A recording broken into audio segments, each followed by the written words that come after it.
Então, muito boa tarde. Antes de mais, desculpas pelo atraso. Era suposto começarmos às 5 da tarde e estamos a começar com 20 minutos de atraso. Tudo porque queremos melhorar as coisas em termos multimédia.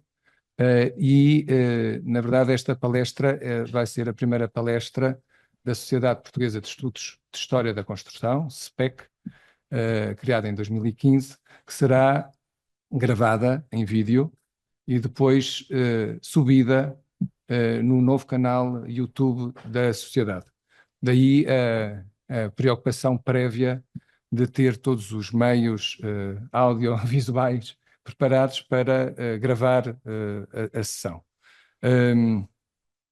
Uma pequena, algumas palavras da apresentação da sociedade. A Sociedade Portuguesa de História de Estudos de História da Construção, ela foi criada em 2015, tem sede no Instituto Superior Técnico em Lisboa e congrega até à data uma média de 50 pessoas, 50 académicos, arquitetos, engenheiros civis, engenheiros em geral, historiadores, que se dedicam e que têm particular interesse a investigar nas formas como se construiu no passado.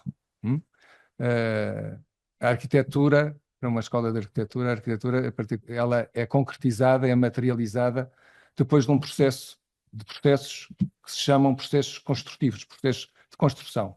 A arquitetura é pensada, desenhada, e depois é realmente materializada. E aquilo que para nós entendermos grande parte do nosso património hoje construído, ele está construído, está realizado, revela-se particularmente interessante ver como é que se construiu, como é que se construíram estes objetos que estão na paisagem, no território, e entender esses processos construtivos. Mas não apenas, não a história da construção seria apenas uma história, se calhar, de técnicas. E aquilo que nós, os historiadores da construção, estão interessados é entender a forma de construir num âmbito mais complexo, de cultura construtiva. Hoje, em Lisboa, constrói-se de uma maneira muito diferente da maneira como se construía em Lisboa, por exemplo, em 1532. Os atores são diferentes, a legislação é diferente, as máquinas e os engenhos são diferentes, os materiais de construção são diferentes, as técnicas são diferentes, os transportes, os meios de comunicação para fazer chegar os materiais aos sítios de obra são também diferentes.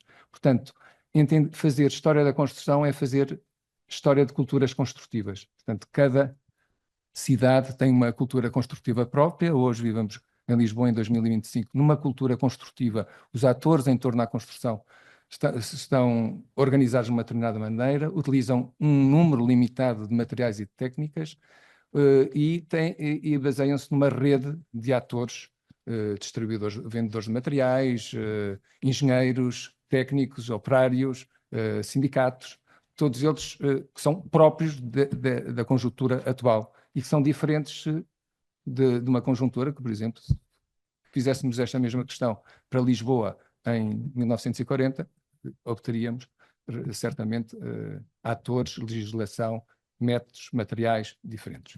Portanto, a história da construção dedica-se a isto e, portanto, congrega investigadores de muitas e variadas proveniências. Portanto, são historiadores, são arquitetos, são engenheiros portanto, a Sociedade Portuguesa de Estudos de História da Construção, que foi criada em 2015, ela tem um site que é www.spec.pt, spec com H, regularmente dá a conhecer as suas atividades e atividades também que ocorrem lá fora. A História da Construção é uma disciplina que se quer disciplina.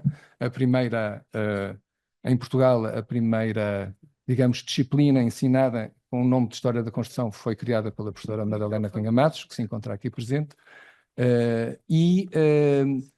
a Sociedade Portuguesa de História da Construção, ela insere-se numa rede de outras sociedades. Há uma sociedade espanhola, há uma sociedade francófona, uma sociedade alemã, um grupo belga, um grupo italiano e italiano, sociedade inglesa e uma sociedade norte-americana que é portanto, é sucursal, digamos, da sociedade inglesa.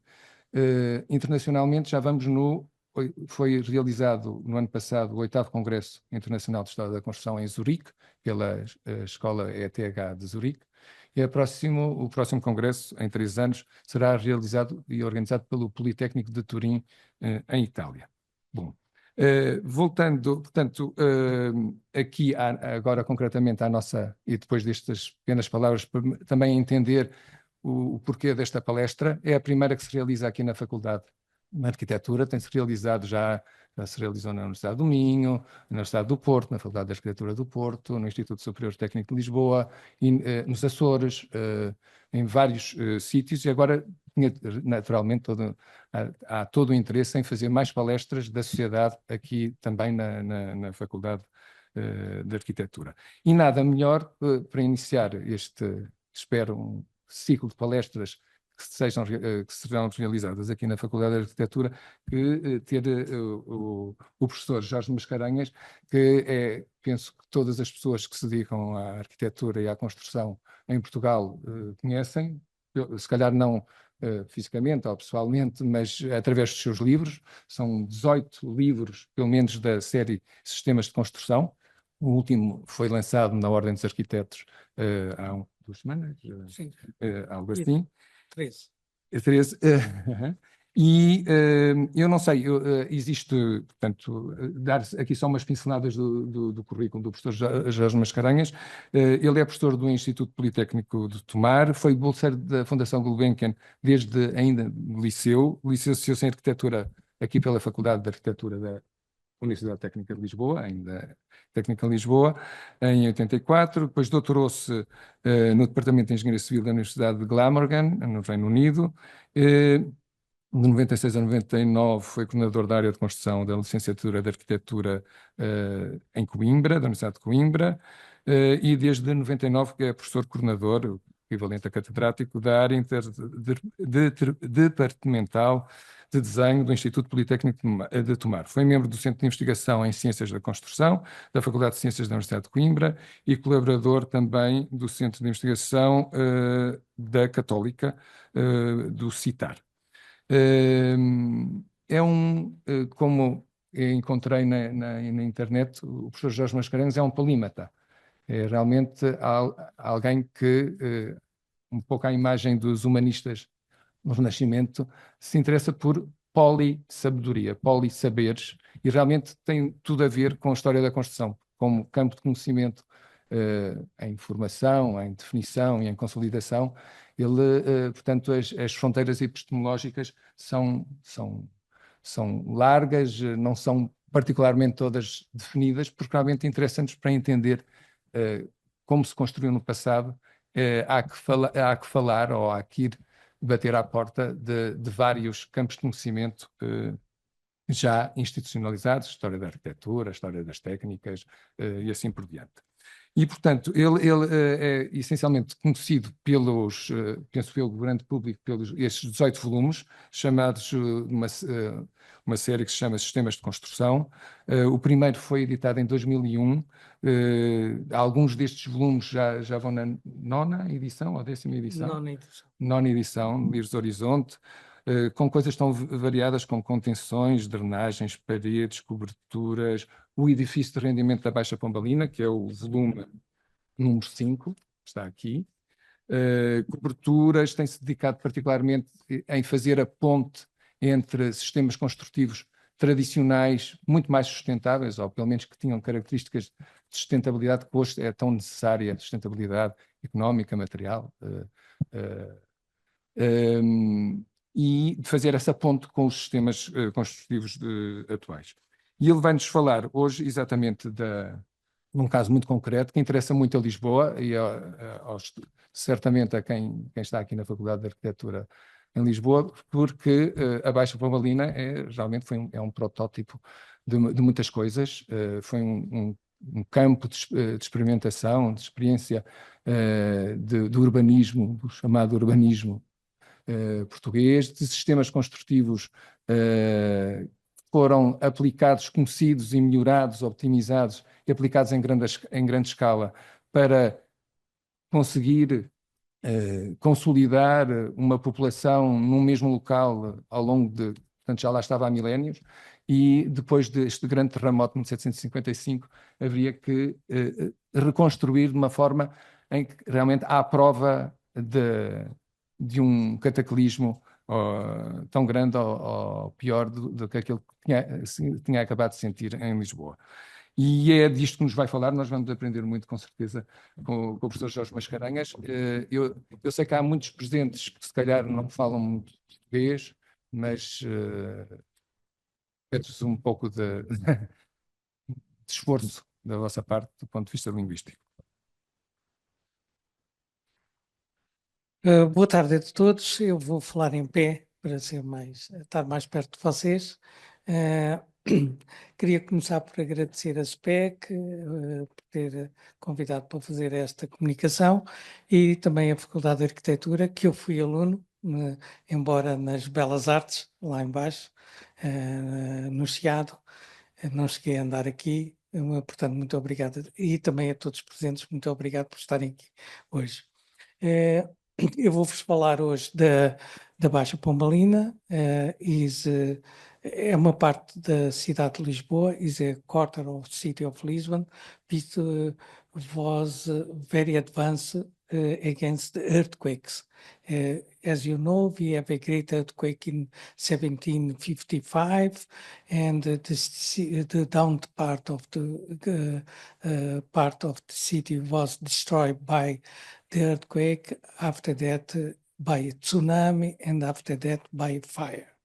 And after that, the Prime Minister, Marquis Pombal, intended to rebuild the city, and he decided to rebuild the city with a scientific and systematic way to build an anti-earthquake system. Is similar, which is done by Japanese. When the earthquake is too strong, the parts of buildings are released, like in Japan. Nowadays in Portugal, I am against that. The engineer tried to tie the buildings. They tried to tie the buildings to make more rigid. I'm against that. I'm quite interested of this because the ductility of buildings. This is my curriculum vitae. I'm not going to say it again, but after writing many books about construction, I was full of that, and I decided to make another PhD about conservation and restoration. It's completely different. I started in the Universidade Católica do Porto. It was my dream to be perito de arte. I don't know what is in English, perito de arte, because perito de arte is quite interesting profession, because when you are sitting with people and we have different peoples in one table, for example, neurosurgeon, which mix in your brain, and you have civil engineers and other techniques. Nobody wants to know about them. But when you say, I'm perito of art, all people want to know, to talk with you, because is something different. These are my books. That one is the book which is sold out, completed sold out. They are trying to do this book very quickly.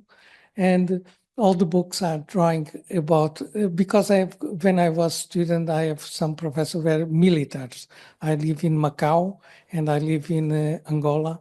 Some professors were militaries, and I have a good class of chemistry, geology, and optical. For example, nowadays, as you know, some architects, they don't have chemistry.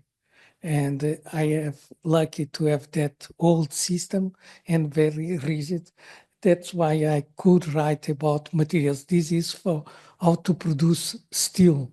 the last part of steel, where they use oxygen, Lorentz down system to finish the steel. All books are made by hand, writing also by hand. This is the tale of rehabilitation of a building. I draw all the details, as you see here, very detailed, how to make the roof, all things in detail to explain how we can do that. This is a bathroom, and this is that book. And I'm interested also in Portuguese heritage. My parents are from Goa, India, a Catholic part of India. So when I went to Goa, I decided to write about these rural houses in Goa. I don't want to study the houses of the cities, because houses of cities, they were Portuguese houses, in fact. In rural areas, I could find a mix of Hindu houses and Portuguese house. Was a mixture. For me, always when we have a mix of cultures is very important. So in this house, we have a mix of Portuguese culture and Indian culture. So I was in India, in Goa, during 30 days to visit my mother, and I wrote a book about this. And also I was worried about rural Portuguese architecture that we find in the landscapes in Portugal. As you know, we have huge fires in Portugal, and the landscape is changing, and many buildings are destroyed by these huge fires we have all years in Portugal. So many buildings are disappearing. I studied all buildings from the north to the south to Portugal. In the north, we have the buildings with stones. Here we have more buildings with earth construction. And this is a house of, in that area, Trás-os-Montes, a north part of Portugal. As you see, I draw exactly how the houses are in the interior, outside, how they do that. This is very important for me and for Portuguese people.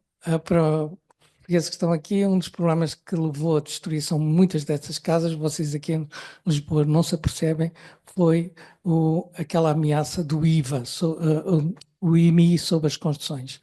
As pessoas ficaram em pânico quando tinham casas em quintas e às vezes casas, portanto, que não estavam utilizadas, demoliam para ficarem em ruína, para não pagarem IMI. Isso foi um grande problema, porque perdeu-se muitos exemplares da arquitetura para o português. Eu estava muito preocupado e comecei então a fazer o levantamento. Portanto, para além dos fogos, da pressão turística, tínhamos ainda o problema do IMI. Há um livro que tem, portanto, toda esta arquitetura, e also one thing is very important for me is the names of the elements. This is Watermill, we have in the center of Portugal. And I have here the old Portuguese names, which are nobody nowadays know exactly these names. And some years ago, I have to collect these names. And this is, for example, a wood house we call Avieiros. This Avieiros is a typical house where they built near the river Tagus. And we have many places, and I study these houses because they are in these states. Many of these houses are completely abandoned, and I'm studying them in order to resist after, otherwise they're going to disappear completely. I make also efforts to study old house. This is adobe. Adobe is, como é que é adobe? Ajude. Quem é que estava a traduzir há pouco? Adobe. This is Adobe. Houses is Art Nova house, is in near Azambuja. is a 19th century house. In 19th century house, we have steam, machines with steam. So the production of tiles, tiles was very cheaper to produce tiles, and tiles could protect adobe against the raining. So in 19th century, you can find in Aveiro, for example, many houses in centers which have tiles in order to protect adobe. And this house is quite interesting because this Art Nouveau art, and I studied many details of the house. All the drawings are made by hand, but sometimes I make some, put some colors on that. And I'm studying now in a style that we don't know in Portugal is Royan Sancante. Royan Sancante exists in Portugal. Royan was a city in the coast of France. It was destroyed by... there is a French here? No? No. French, you know Royan, city of Royan. It was destroyed by the Americans when they disembark in Europe in order to liberate Europe. They destroyed this city, and this city was Cidade Balnear, seaside city for French people. They go to, and they want to create a very funny architecture, arquitetura alegre, happy architecture. We call that arquitetura alegre, and it was characterized by colors in the balconies, these tiles, small tiles, and the pavements. And for example, this is one house. If you go to tomorrow, I can show from outside those houses. For example, you get inside of this house, this side, and then you have to go to that side in upper floor. And the neighbor, it was this side and that side. It's good.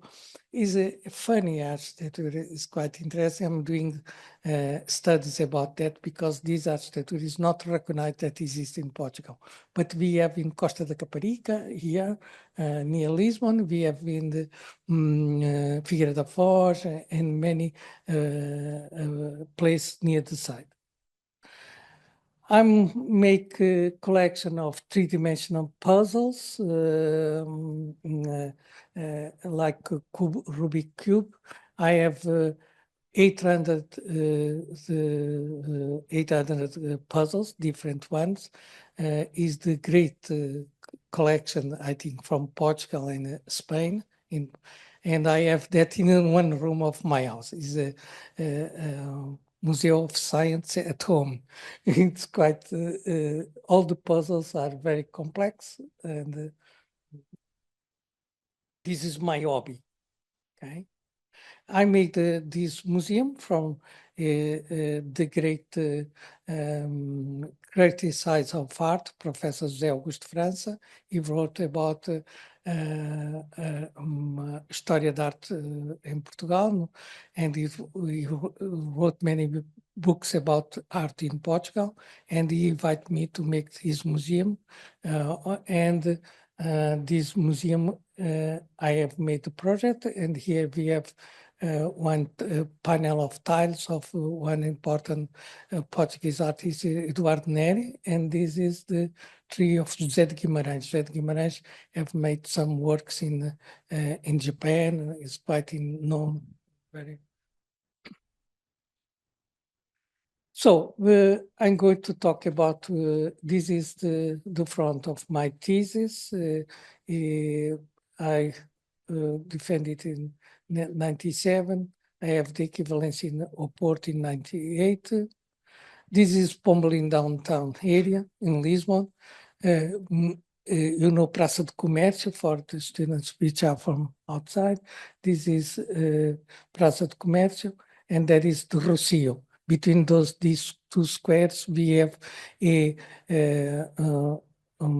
area where buildings are very similar. These are Pombalin buildings. Here are the bureaucratic buildings. I didn't study these buildings in this square, but the buildings between Rossio and Praça do Comércio. Before the earthquake, the city of Lisbon was similar to the cities of north of Africa. They have a very complicated system of streets. Some buildings were built over the street, and there were many alleyways, so you could not. It was difficult to escape. And the year was the Rossio before the earthquake, and the year was the Praça do Comércio, and the castle is here. And this area was much affected by the earthquake. This area was very affected by the earthquake because in the near the Rossio we have two main streams which came to the downtown part of the Lisbon. We have stream which come from São Sebastião, near the Corte Inglês. You had been in Corte Inglês in Lisbon. There is a stream there in that area, which come near from Gulbenkian and that area.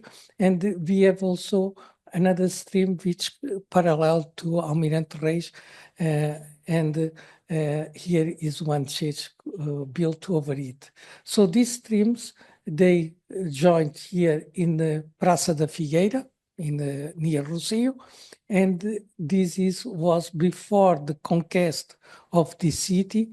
The city was conquered in 1147, 1147, and in that time, this was an open river. With time, it was... here we have the earthquake of Lisbon, the city before the earthquake, and during the earthquake, we have a earthquake, very strong tremors, and after that, we have a tsunami. The water of the river Tagus disappeared completely, and the people could see the bottom of the river.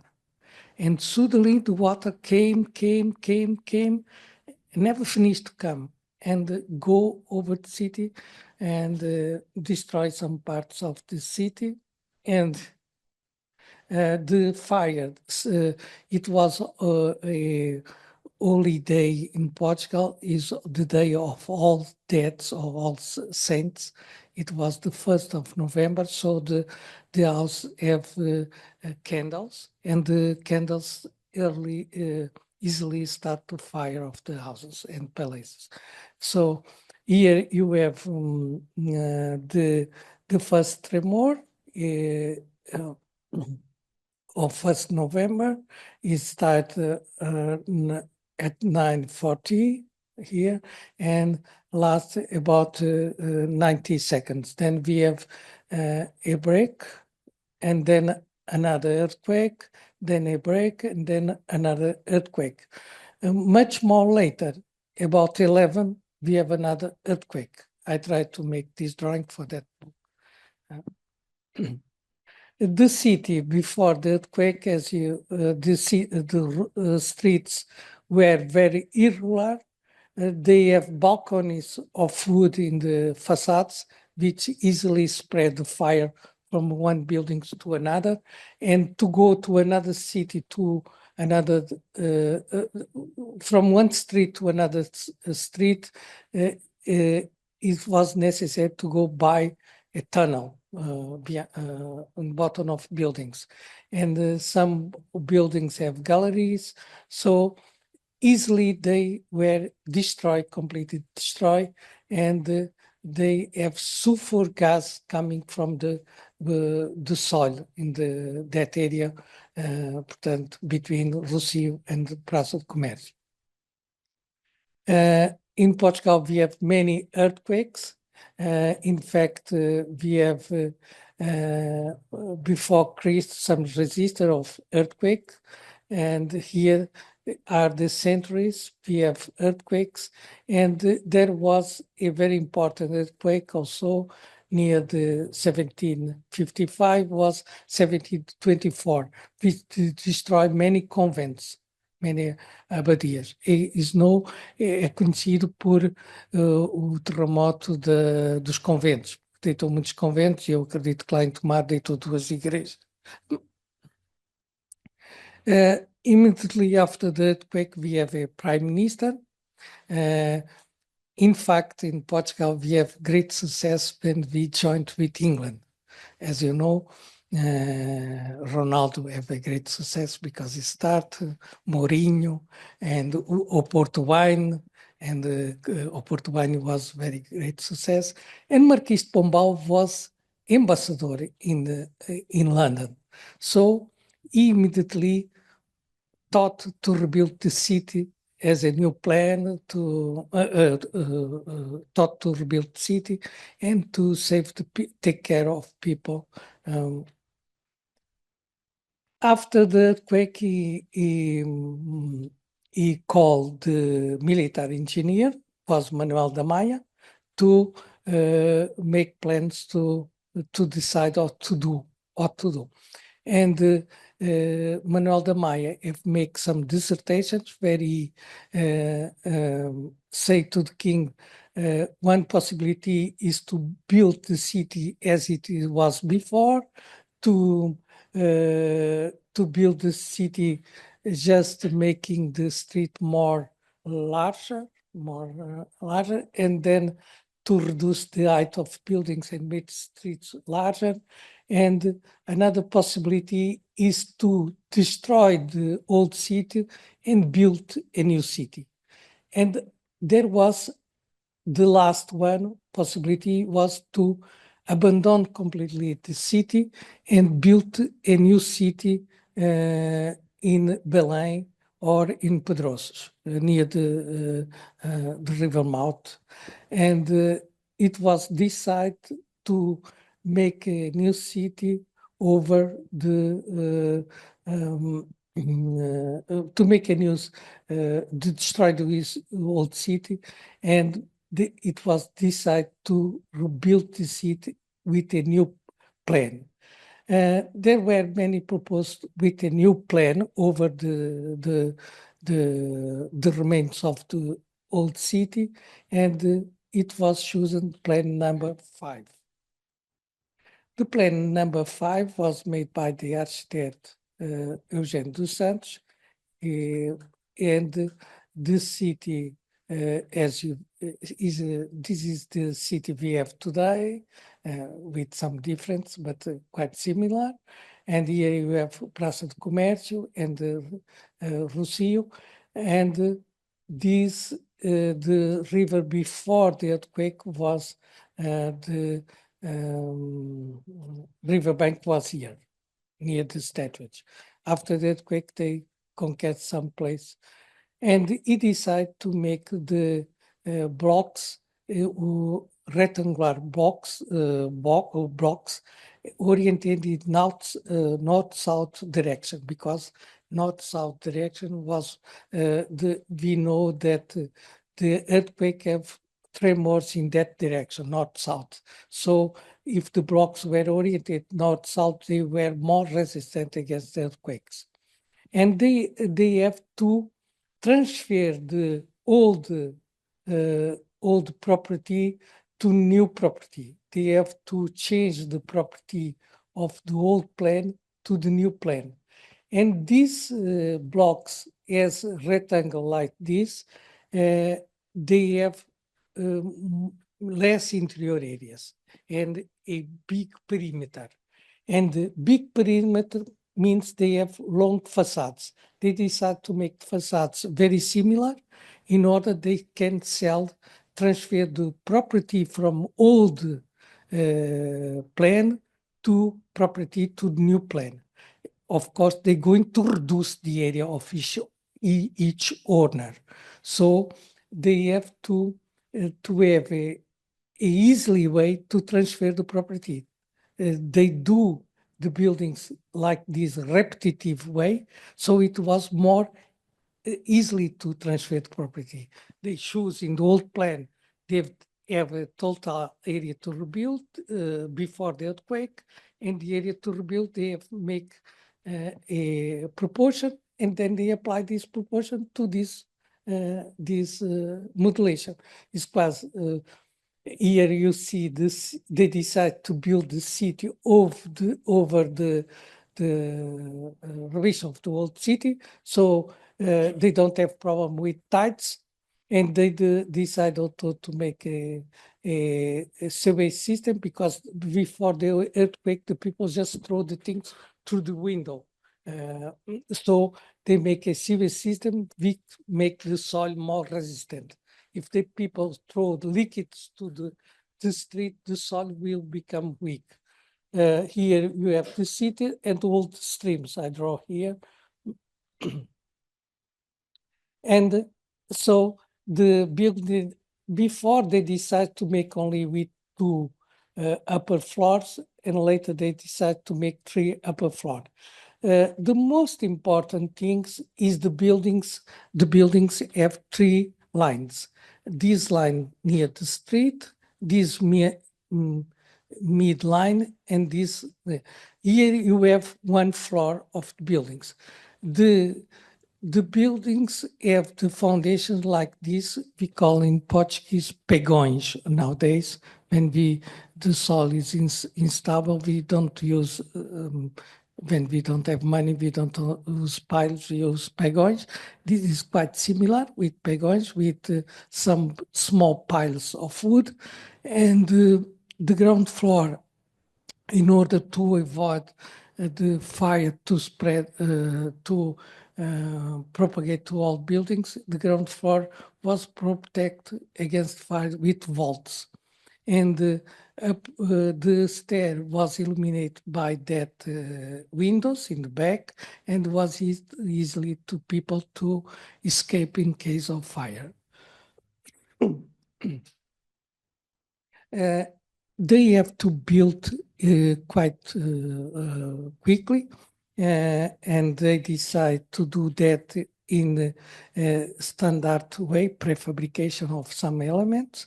So in old times, we have this Roman measure we call palm. Palm is this 22 centimeters and a half, okay? My palm is very special because I have a line here. Okay, nobody have. It's quite interesting. Okay. And here you have the number of palms we have here in the height, in the quarters and streets, all was modeled with palms. And they establish some elements easily to adapt to different dimensions. So they can make more longer, more shorter, with these elements which are repetitive. And also tiles were easily adapt to different situations. This is the cage, as you see, against earthquake. They make, like Japanese they do, they make a test in the Praça do Comércio with soldiers.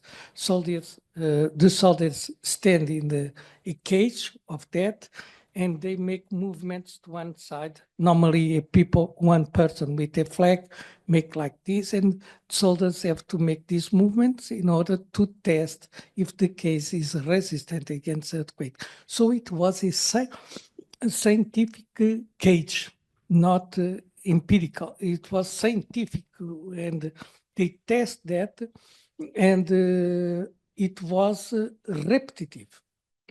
Here you have in case of earthquake, the cage allow that building have movements in order to absorb the energy. And as you see, the building was prepared to release the facade, some elements of the facade. And in the middle, here, in the middle, it stand. correctly. People can be safe if they stay in the middle. And this line will be destroyed, and that line could be destroyed, but the middle was intact to protect the people. Here you have the interior. I make a drawing to show how the could be the behavior of that. I say the facade will be released because the cage don't exist in the facade. In fact, we don't have diagonals in facade. In facade, the cage was quite simple, as you see here, quite simple, and it was in the face of the, not in the middle of the wall, but in the face in the wall of the wall in order to be easily to release. And the facade have a delicate equilibrium, as you see here. We have aqui arco de ressalva over arc and compressed arc here, and you can understand the force there. In case of the earthquake, this will be what happened. This is the case, this is repetitive. And well, in the master degree, is that also interests to you. When we are doing the master, we collect many data, a lot of information. We collect information. I make a complete survey of the Pombalene area. In that time, it was quite safe. In the 90s, the people allowed me to get inside of the house. Nowadays, it's impossible. Because we don't have documents about these buildings. We don't have documents because they were fired, we destroyed the archives.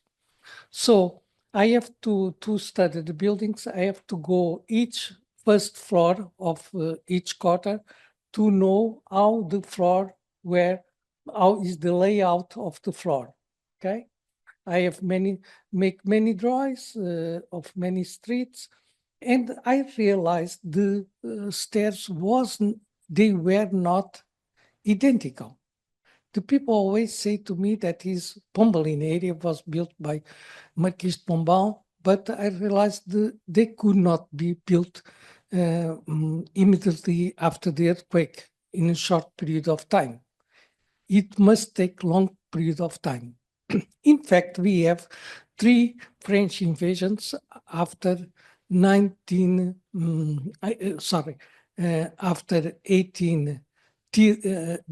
18 and 1810, we have 3 French invasions. So we could not build the Pombalene area faster, as they say.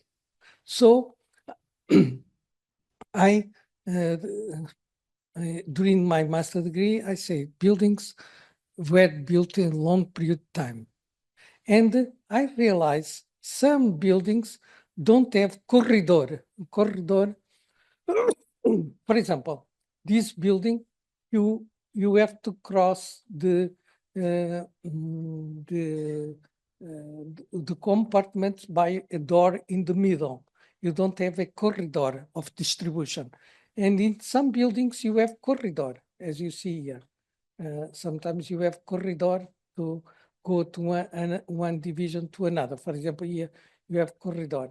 And for example, this flat with corridor, you have a stair with skylights, with light of glass in the top. And this stair, it was more complex to build. The first stairs were built around the wall to be more safe, around the wall, to be more resistant against earthquakes. In that time, the people, when they start to rebuild, they don't have enough money to make a lot of stairs. So some owners, they decide to join and make a common square to both buildings. And then it starts the typology that we have in Portugal, which is left and right, esquerdo, direito. In Portugal, as you know, in Lisbon, your friends live in esquerdo, direito. It starts here. They try to share a stair, and some owners adopt definitely this idea of left and right. And in the beginning of buildings, the stair was in the front of building, and later on they came to the back facade. The stair was built near the back facade, and there were some situations. So I start to do this plan, saying, do the layout of the plans and do the stair the way they built the stair. This building could be of first phase, the second. I draw in this plan different phases, okay? I say this building must be from first phase, this second phase, but I have to, so when I get to the PhD, in the PhD, we start with a theory thesis or hypothesis. I create this hypothesis. The buildings, I try to prove the dates where they were built. So I have to prove that my idea was correct. I have to prove in PhD that. So I went to the archives of the payment of tax in old times in Lisbon. Isso was the 10ª da cidade de Lisboa. Para aqueles estudantes que são portugueses, é aquele edifício do Tribunal de Contas que vocês veem quando os políticos fazem algum escândalo, aparece no telejornal aquele edifício do Tribunal. Na cave desse edifício tem lá a 10ª da cidade de Lisboa, tem os arquivos. E nesses arquivos eu não podia estudar todas as ruas. On that archives, the Paris, they change with times. And that archive was built by parishes. And the numbers of the doors were changed with time. And the Paris changed. So I decided to study 3 streets in that time in order to see if I was correct or not. And I decided to study each 10 years, near 10 years. And I found, for example, we have one fellow which called João Rebelo, which built the first time the building. After that, he died, and the wife, this is widow, viúva? Okay. The widow was the owner, so she paid the tax. And later on, was the herdeiros, como é que é? Herdeiros? Yes. They start to, his sons start to pay the tax. He had said, this is herdeiros of that fellow which died. And later on, the sons start to pay that. So by that, I know that building was exactly that building till nowadays. By that, following that, with, of course, this take long time to study this. And then I make another plan and I compare the two plans. And when I compare two plans, I confirm that my theory was correct. Okay. So in the first time, I realized the buildings have the cage in 2 directions, north-south. The wall, interior walls have that cage in the 2 directions, direction north-south and west-east-west. And later on, they forget the earthquake. The people start to forget the earthquake, and they facilitate the building. So they put just the cage, that structure against earthquake, in north side direction, north, west, east. They just put the north side because the earthquake was in that direction. And later on, they decide not to put any cage. So here in the first building, as you see, the stairs go around the wall. Here they go around the space, but they were straight. And later on, they make complicated stairs with a light in the top with glass. and the walls don't have cage, just planks of wood. The cage, in fact, have this cross we call Cruz of Saint André cross, or quite simple like this. And I realize with my experience, because when they demolish one buildings, I come from Tomar each morning at 5 o'clock in the morning. I catch the first train to come to Lisbon in order to start. It was in the 90s. And I realized that in the first floor, we have two models. And the second, we have one model enough. Okay, upper floor was little bit more shorter in height. This is the buildings which I consider the original ones. Okay, I make this study, and even nowadays I try to study the connection with the interior walls. If we have two poles, or if we have one, or how they make the connection with the windows, with the walls, to be more precise. And also I studied the stairs, but unfortunately this area, because the pressure of tourism is the buildings are destroyed, the interior is completely destroyed. They are making hotels and destroy this heritage, very important heritage of Enlightenment period of Europe. Enlightenment period of Europe. Época do Iluminismo, tá bem? And they introduce new equipment which destroy the interior of buildings, and also they reinforce the walls with concrete. They destroy completely this heritage. Nowadays, we don't find original buildings. My survey was very important because now they don't have the possibility to make new survey because many buildings were destroyed and they built hotels. So it was very important. I have done that. Here you have the destruction of buildings. They are putting concrete, as you see, destroy the cage. They ignore the cage. And don't forget, the cage is more ductile against earthquake. The building, in order to dissipate energy, have to move. All the buildings have to move in order to dissipate the energy of the seism. If we put concrete, the building going to be more rigid and can break more easily. Okay. This is the McDonald's of Rua Augusta. Maybe you know, in that street of Ars, we have a fast food shop, and this is that building, the components, but the interior was completely destroyed. They make everything in with concrete, all the structure nowadays. But before they destroy, I make many drawings here in pencil, later with ink of China, in order to resist that thing. Because in that time, the authorities, they were more worried about the Roman period. So they wanted buildings were destroyed in order to excavate Roman period.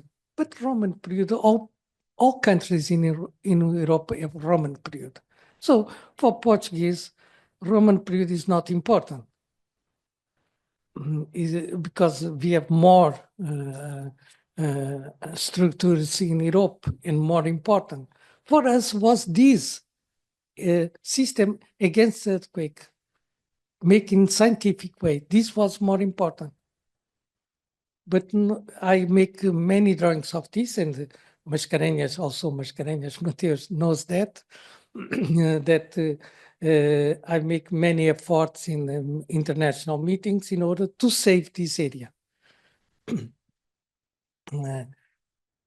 This is, even I studied the locks of the doors, the cage, the tails of the cage. And I went to Japan to to make last September, 1 year ago, I make this presentation in Japan about the things I have found. They have always in Japan great meetings about conference about anti-earthquake systems. So I went there. Thank you very much. Obrigado a todos. Okay. I'm sorry about the English. I thought the students were all Portuguese. So I was prepared to make the presentation in Portuguese. I'm sorry about my English. Okay, thank you.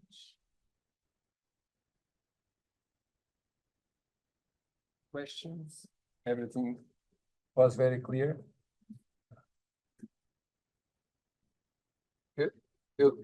Eu tinha pelo menos uma questão. You have presented a plan with different colors, with the different phases of construction. Yes. So the different stages of construction. Can you just summarize a little bit, because we use that for the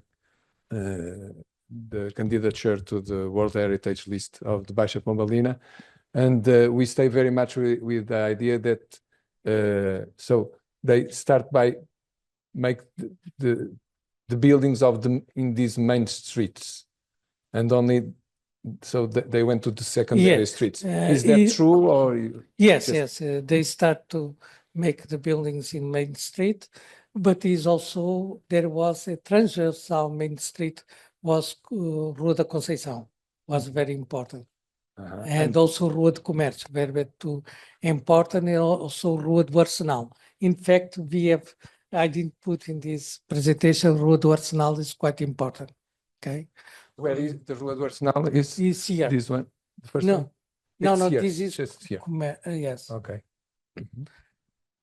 And also in your book, you normally explain that. So they are these blocks, the ministerial blocks, which are parallel to the river, and then they are perpendicular. Now we explain also because the direction of the earthquake was north-south or south-north, but these would serve also as a barrier against the tsunami? Not? Okay. Because they allow these main streets, they allow any water that comes inside, then will go out. No, because the people, when the time passed, people forget the earthquake. Even today, we are building the area of Expo, that area, modern area. They were very, I have to say, it's very dangerous against earthquake and tsunami, that area.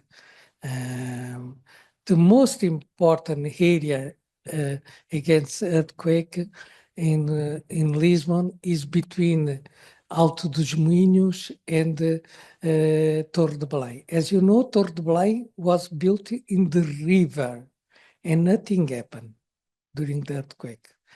The aqueduct was the highest arcs in the world, and nothing happened to that arch. And why that was that? And the king, when he came to the city, because he was outside, he decided not to get inside of the city and built the palace in Ajuda, in that area. Because he knows that Belém and Ajuda was very good against earthquake. And why is that? Because in that area, we have basalt not altered. Basalt, is not altered. It's genuine basalt. And genuine basalt, it destroys when the waves goes, it becomes destroyed, so the waves don't propagate well. So the energy dissipate. So that's why the aqueduct, the old people, they knew where was the more safety areas. Unfortunately, the most safe area of Lisbon is Cova da Moura. Cova da Moura, in fact, is not a deep area, but a height. a volcanic height, is basalt area. So it's more resistant against earthquake. I wrote this about earthquakes in Lisbon in my last book. You have that resilience against earthquake. I write many those things, okay? And what make the buildings more vulnerable against earthquake is the fact we are when we finish a building, very well calculated by engineers, rebuild them. In the facade, they excavated the electricians and gas people. They excavate that area and put a plastic box with polyethylene, and they remove stones and they put a plastic box. I'll denounce that in my book, that we are doing the things completely in the wrong way. If we are doing that in facades, the building will be immediately destroyed. I will tell. What I'm saying is this. In here they make a hole, remove the stones and put a plastic box. And then they go with a can of polyurethane. They make nice thing, they cover, and it. But in case of earthquake, it's going to be collapsed, immediately collapse. And with collapse of buildings, we cannot make salvaments of people. So the ambulance cannot go there and fire cars. Okay?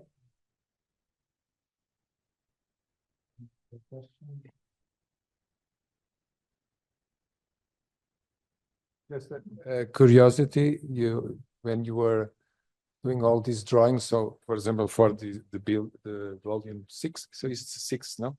About Baixa, just to imagine how you were operating in town. So you were just taking your sketchbook. You had always a sketchbook. What size? Was it just in that time, it was very expensive to make photographs.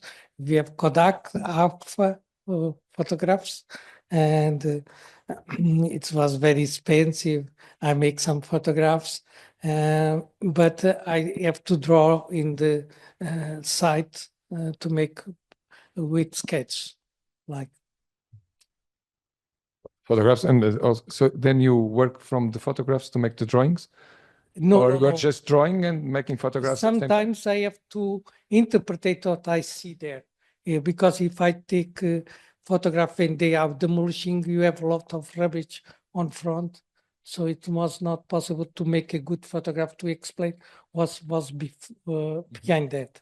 So I have to see, I have saw in the first floor, go to down and compare and make a drawing immediately to resist to resist what we have to. You have just an idea of an account of how many drawings you have in all these books? Tens of thousands? Yes, a lot of drawings, and in paper and pencil. And do you keep the originals? Yes, I keep the original.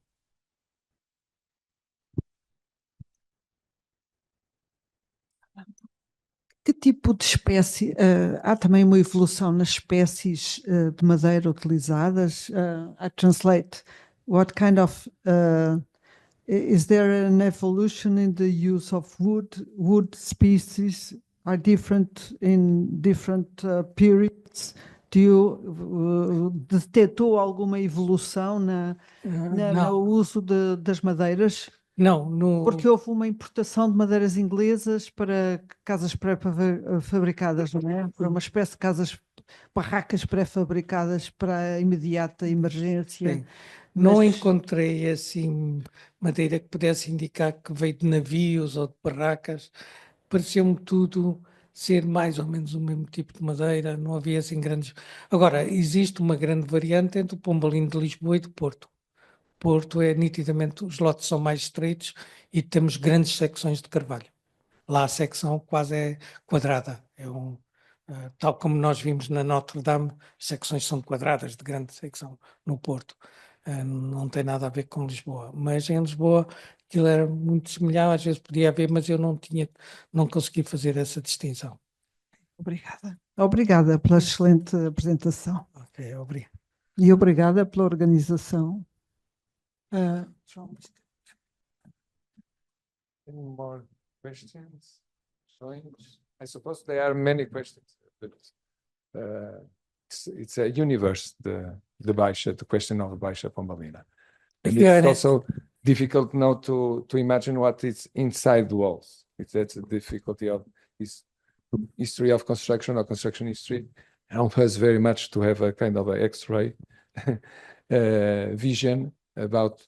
One thing is what is the apparent, the architecture in apparent, say what is visible, and what is exactly inside of the walls. It's another thing. Okay, I invite you to visit Tomar. It's a very historical town. We have world heritage. You have to establish with your professor, the visitor, with both professors. If you go to, can take the train, I can make the visit. In 14, we're going to have to visit with SPEC. And 14th of March. 14. But we can make for students in different day. It's very important heritage in Europe, maybe the most important of the Renaissance period. We have a window with a lot of secrets. Okay.